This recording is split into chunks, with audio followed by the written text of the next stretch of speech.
Hi, my name is Jenny Ng. I am a social work student at Ryerson University, and I would like a closer look at what it takes to be a successful social worker.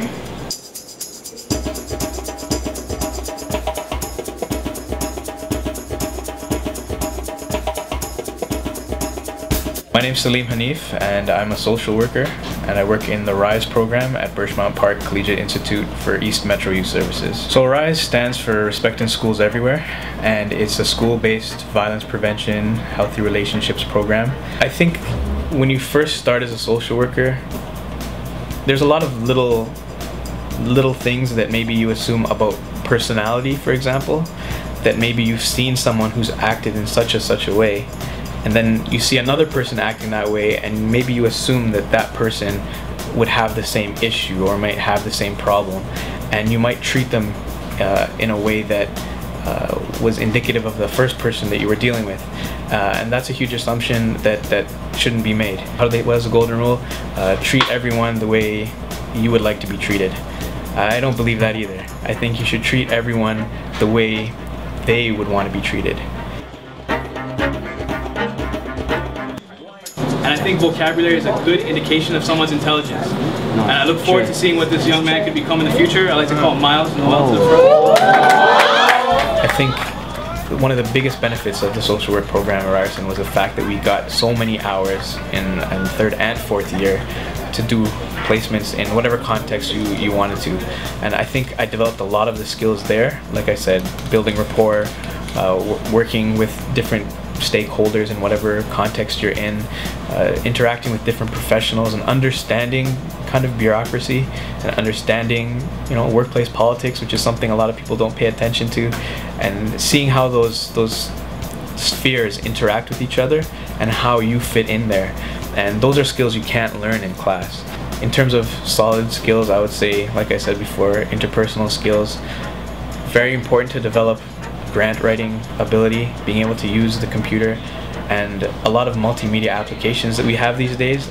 Social work is an art. It's not a science. There's no formula. And if there's a formula, I'd be a little bit worried about using that formula.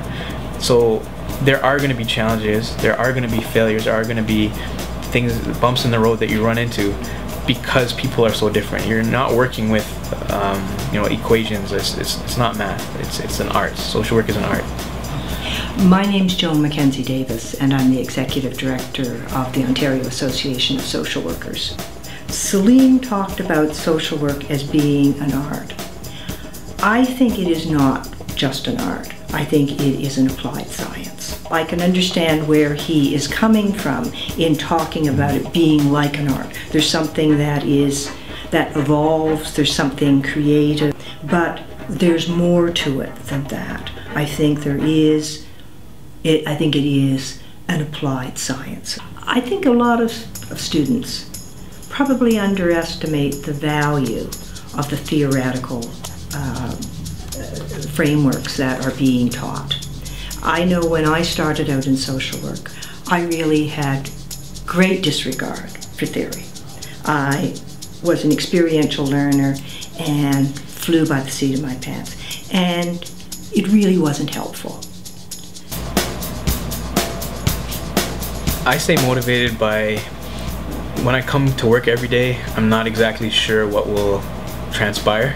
That motivates me in a way because I like the challenge. And I think not knowing and that kind of the butterflies that might be associated with that, not knowing what might happen today and having to use skills that maybe I never used before or I haven't used in a while to be able to effectively solve or help in a situation, that it's exciting for me, and that what kind of drives me forward. And I've been in jobs before where you kind of dread going to work and you're kind of like, oh, I gotta go to work again, or I can't wait till the long weekend and stuff like that. You got to reflect on those kind of positions. You got to reflect on why you don't feel like going to work today or why that's an issue for you. I think it was Steve Jobs that said, he was delivering a commencement speech at Stanford, I believe. If this was my last day on earth, would I be doing what I did today?